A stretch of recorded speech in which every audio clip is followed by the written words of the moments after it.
Houston, Tranquility Base here. The Eagle has landed. The final countdown to the single most famous footstep in human history. Okay, Neil, we can see you coming down the ladder now. 600 million watch live. I'm going to step off the limb now.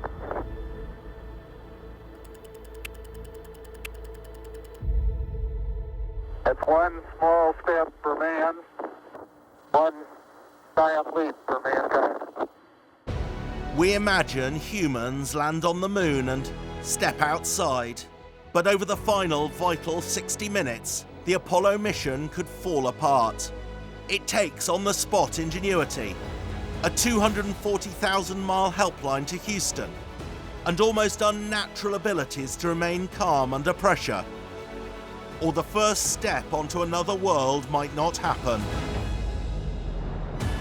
Rewind 1 hour, and there's a whole untold story hidden in the forensic moment-by-moment detail.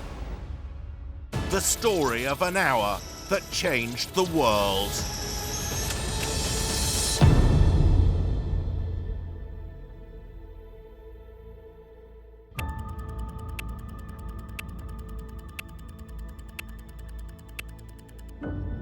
It's 8:56 p.m. on July 20th, 1969. Astronauts Neil Armstrong and Buzz Aldrin landed on the surface of the moon 5.5 hours ago. The tiny lunar module, Eagle, the only thing keeping them alive 250,000 miles from Earth. It's a 14-foot tin can, barely big enough to fit 2 men, let alone their vital equipment. Mission Commander Neil Armstrong has left a wife and 2 sons back on Earth. Lunar Module pilot Buzz Aldrin has 3 kids. In the next hour, the 2 of them need to suit up, open the hatch and climb down to the surface. None of these things will prove simple. Alright, step for EVA. EVA stands for extravehicular activity, also known as a spacewalk. And that is any activity by an astronaut that's outside the pressurized spacecraft. They were kind of like getting stuff ready and taking pictures and describing stuff and calibration, and then they started getting ready to go outside.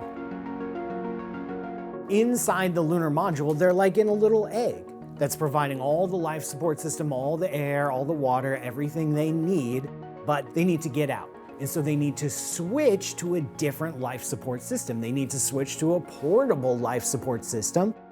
It's an incredibly involved process to get ready for an EVA. The 2 astronauts are utterly reliant on each other to ready their bulky spacesuits.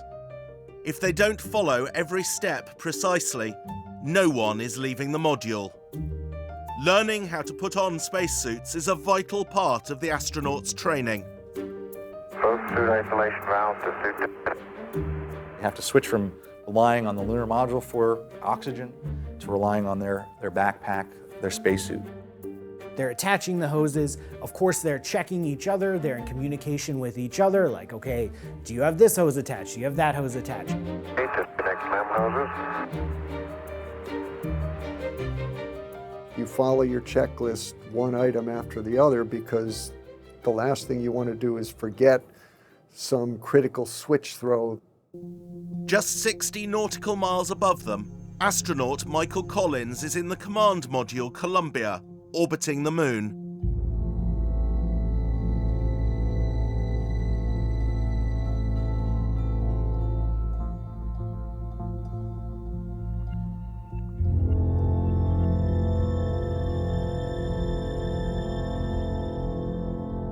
Every time that Michael Collins in the command module went behind the moon, they would lose contact with him.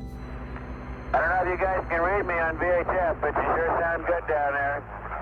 It's worth noting, by the way, a lot of people say, oh, poor Mike Collins didn't get to go to the surface. And I think for a lot of the command module pilots, they thought, yeah, go down and kick up some dust. I'm over here flying a spacecraft solo around the moon. That's pretty cool. So, they definitely didn't look at it as a consolation prize. Here's here. I got some view over there. He says he never really felt lonely. His 2 friends were down on the surface. He also knew the magnitude of his responsibility of basically getting his crewmates back to the Earth. Literally no humans around for thousands and thousands of miles, and they're just on their own, the far side of the moon. That's pretty incredible.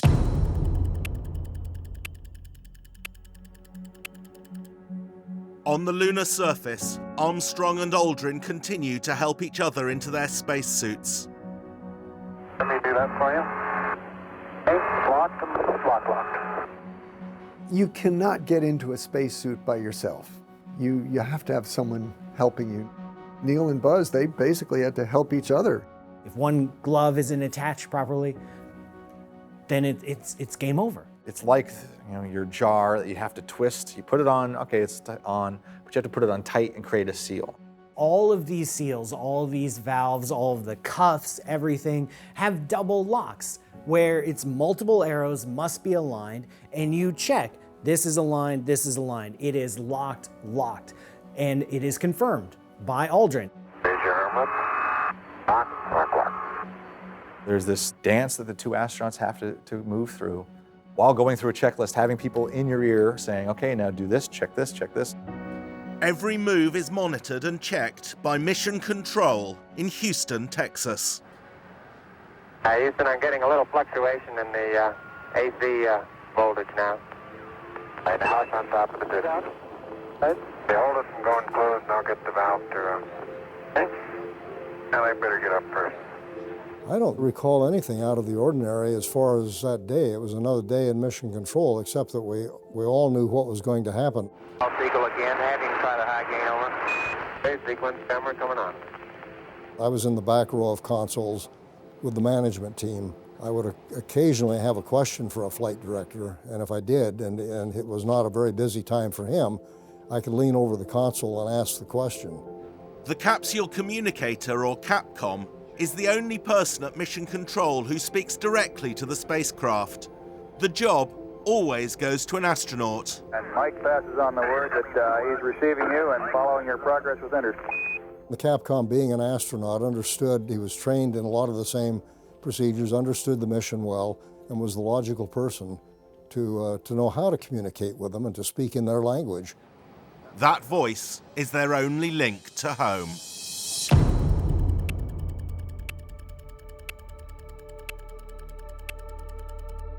On the moon, while Armstrong's nearly ready, Aldrin has a small problem. Mission Mike. Sure wish I'd shaved last night. They called that sort of pilot's hat a Snoopy cap, and it had earphones and then a little microphone, but it was pretty tight-fitting. So with just that little bit of extra, 2-3 day old stubble, it probably was rougher than he had expected and maybe a little more itchy than he had planned for. And the final piece, over the Snoopy cap, is the helmet. Okay, we need the helmet. Got your mics where you want them? It is incredibly bright because none of the light is filtered out, not just the visible light, but the ultraviolet light. Verify EV visor attached.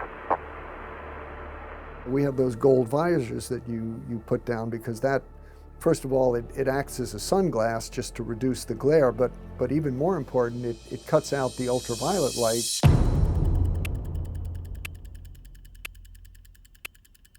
It's the final countdown to the moonwalk, but the astronauts still have endless checklists to complete, or it won't be safe to leave the module. Over the course of this interaction, we see how much communication there is between Neil and Buzz and Collins and Houston, always back and forth. Neil, it's time to do this thing. Panel 16 should be open at this time. Neil says, I'm doing the thing. The burger bell's up. Buzz says, did you do the thing? Okay, going up. Neil says, I did the thing. Verified. Buzz says, Houston, he did the thing. Phase sequence, camera coming on. And Houston says, okay, we're glad he did the thing. Move on to the next thing. Roger, we copy. Stand by, please. That is how procedurized this is so that there's no mistakes. This far from Earth, mistakes come with a heavy price. There are no second chances in space. In the cramped confines of the lunar module, Armstrong and Aldrin have their spacesuits and helmets on. They've been on the moon for almost 6 hours. The next stage of preparations is even more crucial. They need to make sure that their portable life support systems are functioning. Concealed in unwieldy backpacks, This equipment will provide everything they need to stay alive outside the module. Pump on. You have a portable life support system. That's the backpack, the PLIS in NASA speak. It contains both your regular oxygen supply and then an emergency oxygen supply. Without your spacesuit, you have maybe 10 seconds of useful consciousness. Pump on. Running. It has to provide you with oxygen to breathe, pressurization, thermal control, communications capability. I mean, all these are just contained in a small backpack rather than in a huge spacecraft. Air mines running also. They were walking around generating a lot of body heat. It's actually really hard to cool off in vacuum. So these backpacks, these suits, need built-in cooling. Underneath the spacesuit, you're wearing long underwear with lots of plastic tubes going through it. And the built-in cooling runs water all throughout the body, all up and down the body, where your body heat gets transferred to the water. And it's cooling already. The water heats up, gets moved to the backpack, and that pulls heat away from the body, allowing you to maintain a regular temperature. Back in mission control, there's a bigger question than cooling. They still don't know the exact location of the lunar module. That's because 6 hours earlier, the moon landing did not go according to plan.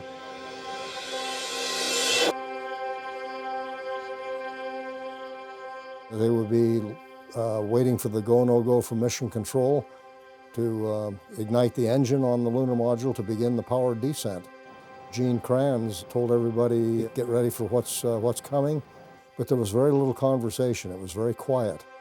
Everybody was kind of involved in his own thoughts. You go hard descent. You're a go hard descent. The flight director would sequentially go through every position and ask them for their readiness. Retro. Go. FIDO. Go. Guidance. Go. Control. Go. Telcom. Go. GNC. Go. ECOM. Go. Surgeon. Go. Capcom word go for powered descent. And at that point, Charlie Duke would key his microphone and he would call the crew and set up. Eagle Houston, you're a go for landing. Over.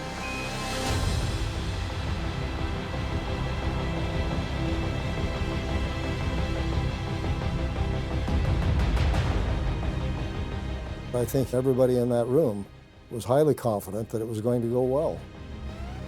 Suddenly, out of nowhere, an alarm is triggered. Program alarm. The 1202. The crew never heard of it. They never trained for it. There's maybe a momentary, oh no, what is this? They had no idea what it was. The computers on Apollo were very reliable but relatively primitive. A modern smartphone is at least 100,000 times more powerful than the computer that took humans to the moon. Basically, every second, the computer would try to do its set list of programs and try to do all the tasks assigned to it. And if it ran out of time, if a second went past and it wasn't done yet, you had to tell mission control, hey, I'm running out of time. And that's a 1202 program alarm. You also have, a room of people in mission control who are monitoring all this. They don't panic, they just work the problem. You hear the chatter. What's that alarm? And you hear there's an engineer comes back and says, well, that's fine, don't worry about it. If it happens again, that's a problem, but don't worry about it. If it's intermittent, not a problem. It's really a testament to how well trained and how trustworthy mission control was that, this guy says, we're go on that, and Kranz says, we're go on that, go. Roger, we're going at alarm. They were coming in backwards. All I had a view of initially was the sky. Only at the last minute did they pitch over. And they had markings there where it would show you, given your current trajectory, where you're going to land. Sure enough, when Armstrong looked out, he said, hey, there's big boulders out there. Well, he was headed for a boulder field. Pretty much the worst possible landing site that might hit the lunar module as it landed, tip it over. He realized that was not a good place to land, so he took over manual control. He's under full manual control now, and he can't go back. 2,900. This is his own personality and his decades of training leading up to this point.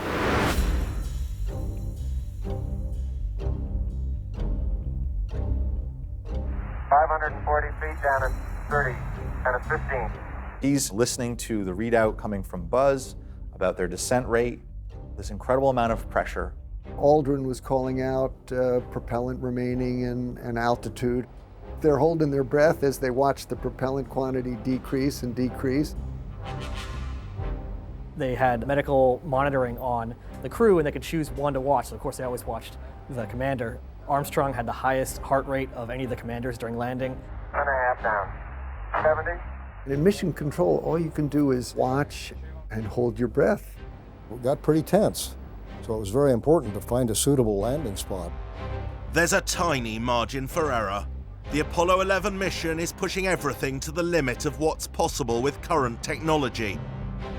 There's a separate fuel tank for the engine that will lift them back off the moon, but there's almost no spare fuel for the landing thrusters. And if they run out before they get on the ground, the module will crash. And everyone in mission control knows it. By choosing to fly over the rocky area, they added something like an extra minute to the flight. 60 seconds. They are watching the fuel level. We've got to get this thing down or we've got to abort right now. The tension was building. And he finally sets on the spot. He says, that's it. This is what makes an astronaut an astronaut. This is what sets astronauts apart from us mere mortals. 40 feet down, 2.5. Picking up some dust. It seemed almost surreal up until Aldrin says we're kicking up some dust, and that drove it home. 4 forward.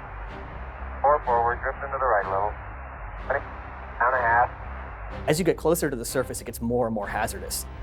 30 seconds. Forward. At the bottom of the lunar module were 3 probes, and when they touch, that activates a blue contact light on the lunar module's control panel. Contact light. Once the contact probes touch, it's safe to just plop onto the surface from that height. You couldn't help but be awed by what was about to happen. Okay, engine stop. Engine arm off. We copy you down, Eagle. Then Neil came on and said, Houston, Tranquility Base here. The Eagle has landed. They made it. When their voices came back, it was just this collective sigh of relief that they had survived.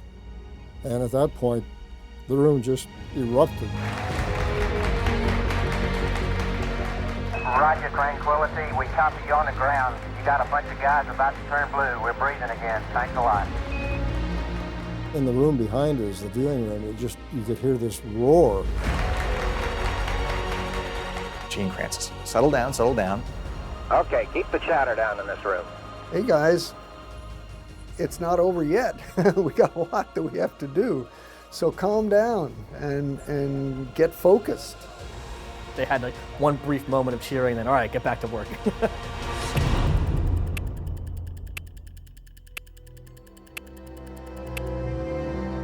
Whilst the astronauts on the surface struggle with their life support backpacks, Mission Control has no idea where they are.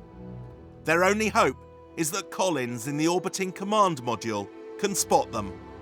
He has the ability to check on where they should be relative to where they weren't.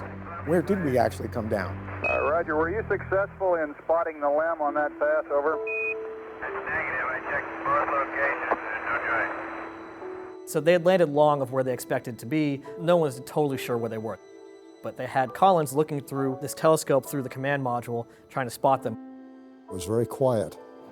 Kind of the same feeling that you had in college before taking a very important examination. Okay, if you'd like to look again, next pass we have a different set of coordinates. Roger. There. And they're feeding him different coordinates, like, hey, we think they might be here, we think they might be here, try looking for this, they mentioned this feature.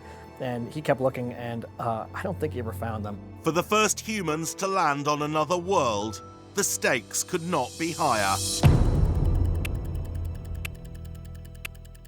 Getting their spacesuits ready is just the first challenge to face Armstrong and Aldrin inside the lunar module. Nothing is easy on the moon.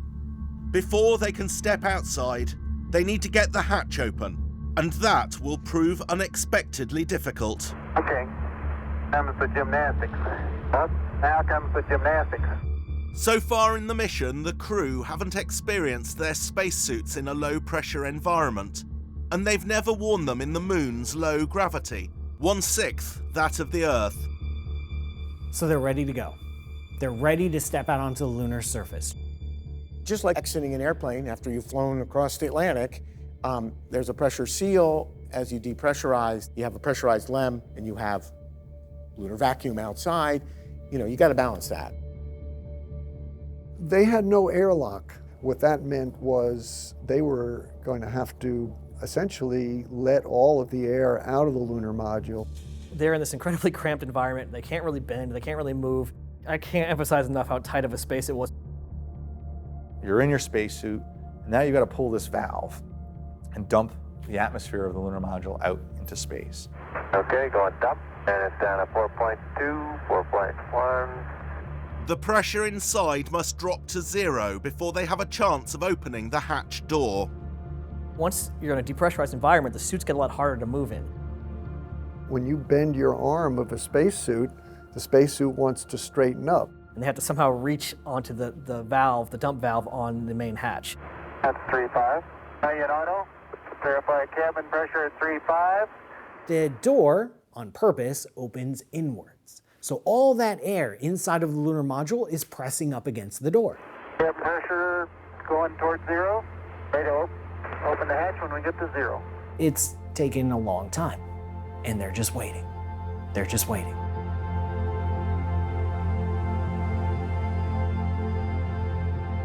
Earlier on, Armstrong and Aldrin were supposed to have a long sleep period after landing, but they both had other ideas.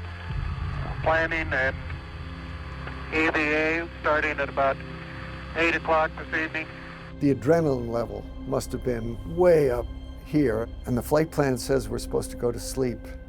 Forget it. The moon is literally, an arm's length away. I'm not gonna take a nap now. Tranquility Base, Houston, we thought about it. We will support it. We're a go at that time, over. So they basically canceled the sleep period and said, yeah, you might as well get going.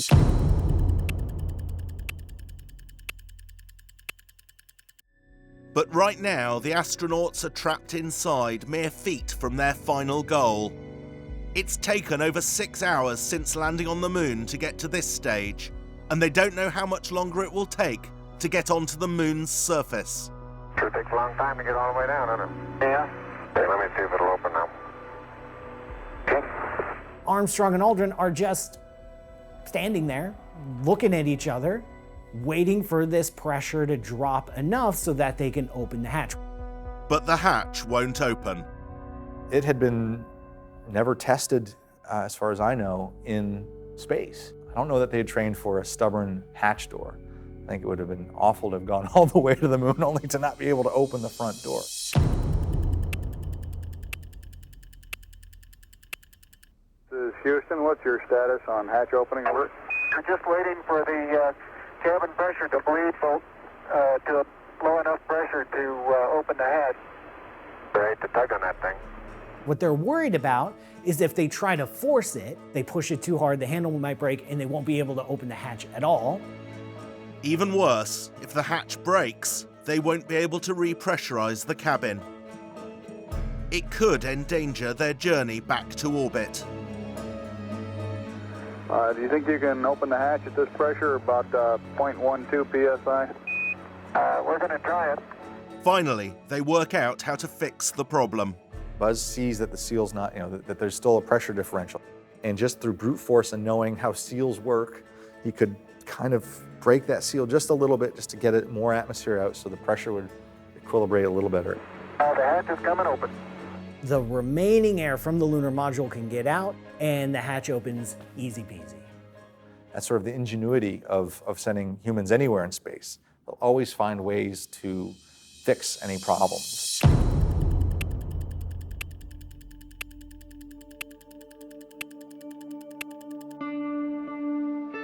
It looks like the final obstacle is out of the way, but the big question remains. Who will be the first man on the moon? We all know that Neil Armstrong is the first person out of the lunar module, the first person to walk down the steps, the first person to step foot on the surface of the moon. It wasn't always guaranteed that Armstrong would go out at all. Aldrin wanted to go first, for sure. I think Armstrong was kind of indifferent.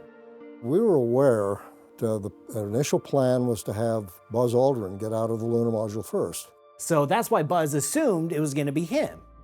The official explanation for why Armstrong was chosen to be first is simple engineering. The main reason that they give for why Armstrong was first was that the hatch opened that way, just opened that way. It was impossible for Buzz Aldrin to leave the lunar module until Armstrong got out first. Being first to step on the moon was a big honor, and that was something that had to go to the commander. So they figured out how to do it. Neil Armstrong is now minutes away from changing history, but the last few feet to the lunar surface may prove the longest of all.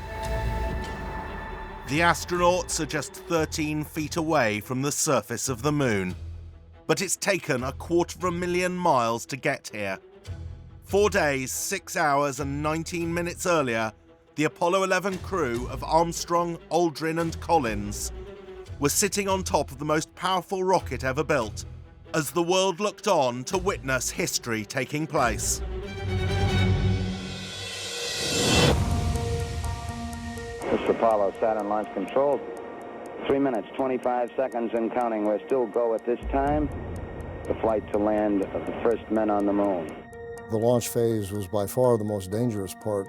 Until the rocket engines fire up, no one can be 100% sure there's not a problem. You go up the launch platform in the elevator, you climb out, and then you realize, I'm sitting on top of several million pounds of high explosives. Armstrong himself gave it like 1/3 chance that they would go all the way. More likely was that they would abort and come home without actually landing. 2 minutes, 45 seconds and counting. It's interesting thinking about where they were at mentally, the people watching it versus the people on top of the rocket. We didn't get here alone. We've got people who paid with their own lives. They're wearing the rocket as a backpack, and if they had to get out, they'd have seconds to unharness, open the door, get out.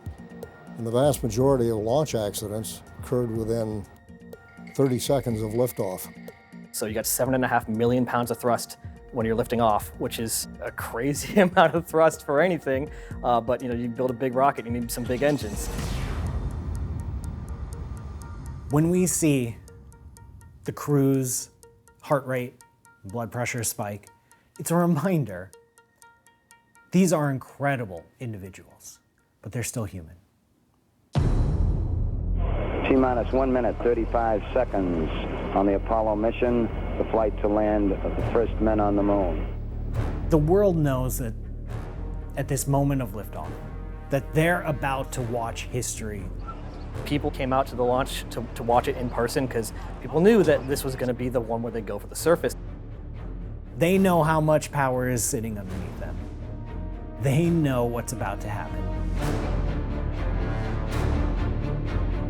They're feeling the rocket wake up in the seconds prior to launch. If sitting on top of millions of pounds of high explosive causes you undue emotional stress, maybe you shouldn't be there. T-minus 15 seconds, guidance is internal. Launch is pretty overwhelming. When you feel that big rumbling underneath you, You could see a shockwave pushing the grass down from miles away even upon launch of that spacecraft. Ignition sequence start. and then the boosters light and you get this big kick in the pants.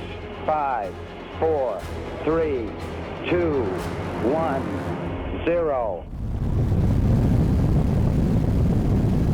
All engine running. Liftoff. We have a liftoff. 32 minutes past the hour. Liftoff on Apollo 11. You look out the window and there's the ground just falling away and everything is shaking. It's pretty overwhelming. Tower cleared. Everything is vibrating so violently. One Bravo. And of course, for Neil Armstrong and all of the commanders of the Apollo missions, they've got their hand on the abort switch right there, listening for the abort codes coming in. Mode 1 Charlie. 1 Charlie. All of a sudden, everything gets quiet and no more shaking, no more sound. And then that magic moment when you feel yourself floating out of your seat and you realize you're weightless and you're in space. It's pretty extraordinary.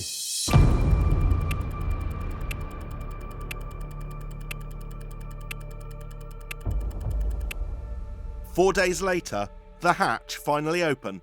Armstrong is about to leave the module. And even from the commander's position, this is quite a challenge. Forward and up. Now you're clear. A little bit toward me. Stay down. He gets down on his hands and knees and reverses out, carefully guided by Aldrin. Leaving the lunar module doesn't appear to have been the most elegant way out. You're on your belly, scooting out back. The hatch is super tiny. Getting out is no easy feat. So it's almost like helping a friend back up a big moving truck, where you're like, okay, a little bit to the left, a little bit to the right. All right, move. Here, roll to the left.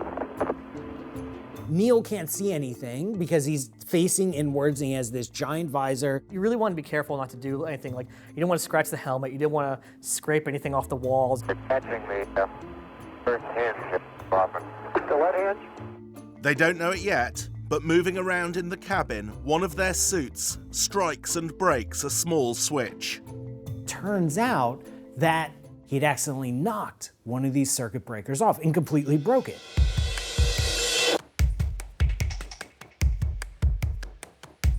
Hours later, after the moonwalk, shortly before it's time to fire up the engine and head for home, something catches Buzz's eye. So Buzz Aldrin notices on the floor of the lunar module a little black piece of plastic that turns out to be a switch, and not just any switch, a circuit breaker switch, which the circuit breakers controlled the flow of electricity to all the various components in the lunar module. Without that circuit breaker, they simply couldn't launch. Houston, Tranquility, do you have a way of showing a configuration of the engine arm circuit breaker, over? The reason I'm asking is because the end of it appears to be broken off. The one that they broke happened to be the arming switch for the ascent engine. This thing needs to be on for the ascent engine to turn on for them to go home. Of all the circuit breakers, it had to be perhaps the most essential one.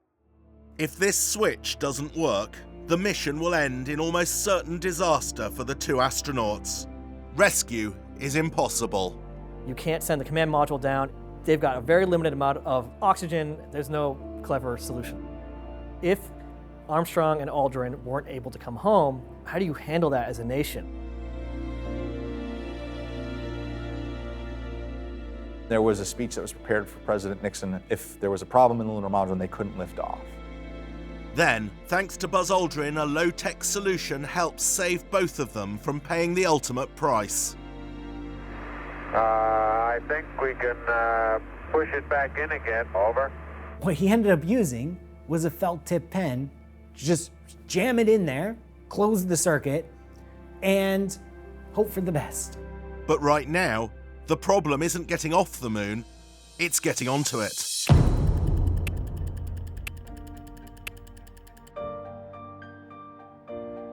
Armstrong emerges outside.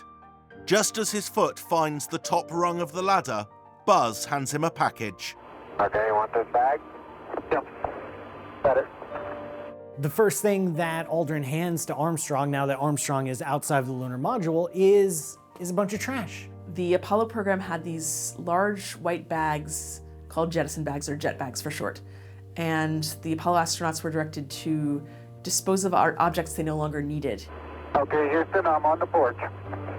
This was not 5 minutes before the One Small Step for Man speech. They were throwing the first garbage onto the surface of another world. Even the moon landing produced unwanted waste products that remain on the moon today. Weight is everything. You want to have as little stuff with you as possible. In order to make sure we brought back objects of immense value, they wanted to jettison things that they didn't think had value. This jet bag is visible in the very first picture that Neil Armstrong took on the surface of the moon.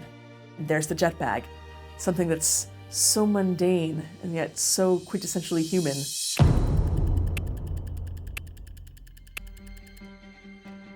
With housekeeping done, it's almost time to start the final descent of the ladder. Just 9 rungs to go to reach the surface. Okay, can you pull the door open a little more?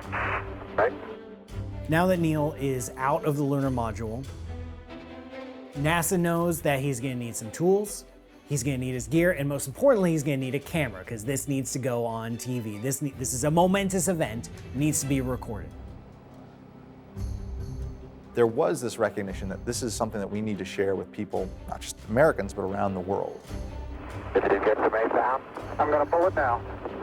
The Mesa, or Modular Equipment Stowage Assembly, is a big package of gear to be used by the astronauts.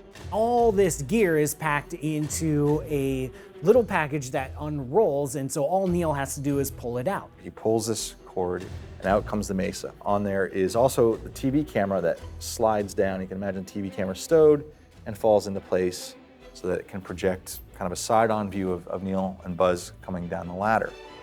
Houston, the Mesa came down, all right. Television camera pops out. You get live TV from the surface of the moon. We landed on the moon. We're also going to broadcast it live. It's unbelievable they took the time to make sure that happened. Houston, Roger, we copy and we're standing by for your TV. NASA knew exactly how important this mission was in terms of human accomplishment, and they left nothing to the imagination.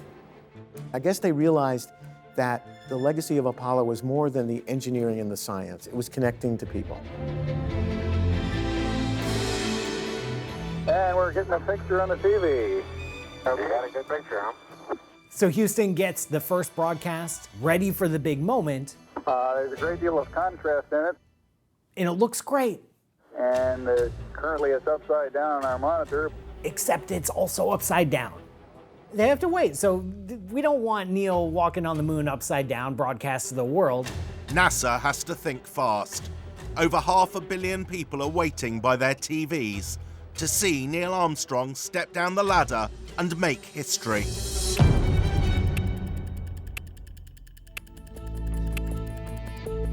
Neil Armstrong is standing outside the lunar module at the top of the ladder that will take him down to the surface of the moon. But as the world holds its breath to witness the moment, there's a problem. The TV pictures are upside down. But we can make out a fair amount of detail. Turns out there was a button, there was a switch, and they had the switch upside down. They flipped it, everything's good, we're ready to go, Neil. Okay, Neil, we can see you coming down the ladder now. When Neil is climbing down the ladder, he gets down onto the pad. So there's these large dish-shaped foot pads on the landing gear of the lunar module. He steps into that pad. So he's on the pad on the surface of the moon. Okay, I just checked getting back up to that first step. That isn't collapsed too far, but it's adequate to get back up. They wanted to over-design this amazing spacecraft to be able to withstand a hard landing. If they landed hard, the foot pad could kind of smush up through this kind of metallic honeycomb. He landed pretty soft, so these absorbers hadn't really compressed, so that there was a bigger gap from the bottom step to the ground than had originally been anticipated. Which is why you see Armstrong, when he jumps back up to the ladder to test it, it's a pretty big jump. Roger, we copy. Pretty good little jump.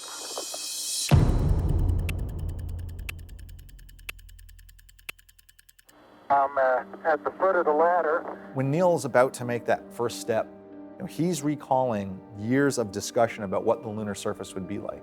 But there was a concern that the surface of the moon was covered in a very thick dust layer. Some very, very capable scientists thought you'd sink up to your knees or arms. The LEM footbeds are only depressed in the surface about 1 or 2 inches. The LEM foot pads are only depressed a few inches in the surface. Okay. Although the surface appears to be very, very fine-grained as you get close to it. He's thinking to himself, okay, it's not too thick, it's not going to be too dusty. Probably means that moving around will be at least on the easier side of what you get prepared for. It's almost like a powder. Ground mass is very fine. People in mission control are listening to what he's saying, thinking, oh, phew, they haven't landed in this dust bowl or something like that. As Neil is about to step foot on the moon, he knows the actual personal sacrifices, the human sacrifices, the tragedies, The hundreds of thousands of people that solved problems great and small to make this chance happen. It's been 6 years, 10 months, and 8 days since John F. Kennedy announced America would be going to the moon. We choose to go to the moon in this decade and do the other things, not because they are easy, but because they are hard. That was the moment that America and the world came to know the moon as the end goal. Kennedy's goal was simply fly a man to the moon, land him on the surface, bring him back safely. Because that challenge is one that we're willing to accept, one we are unwilling to postpone, and one we intend to win. He was saying that, the U.S. is not going to lose. The Russians were kind of pulling ahead of us in space. Milestone after milestone after milestone, and the U.S. is just trying to play catch up. How are we going to get a lead back over the Soviets? It was so lofty. It wasn't like in 5 years we'll build a new bridge. People at NASA didn't really believe that it was possible to do it in that amount of time. And then the hard work came of making sure we could actually do it.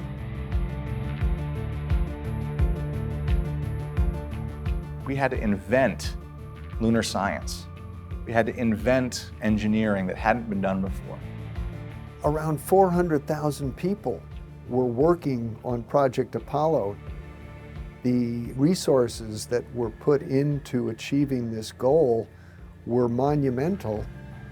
We had demonstrated a flight that was of a duration long enough to go to the moon and land. And then as we moved into the Apollo program, those logical sequential steps continued. You can really pick each flight and say, Apollo 7, this is where we learned how to fly the command module at all and make sure this whole thing's kind of working. Apollo 8, this is where we learned how to get to the moon and what it's like to operate around the moon. Apollo 9, this is where we learned how to fly the LEM. And it's just one by one, they built up that capability until the next natural step was going for the surface. And now all that is past. Neil Armstrong is finally ready to make that first step.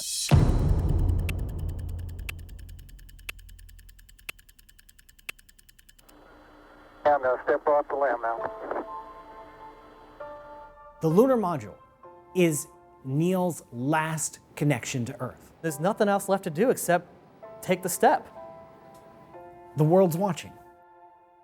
To me, it's a miracle. Grainy as it was, it captured that historic moment. Those first images are still an incredible part of human history.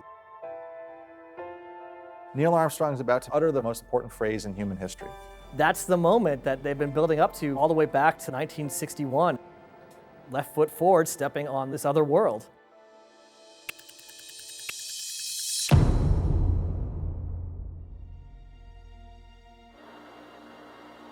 That's one small step for man, one giant leap for mankind.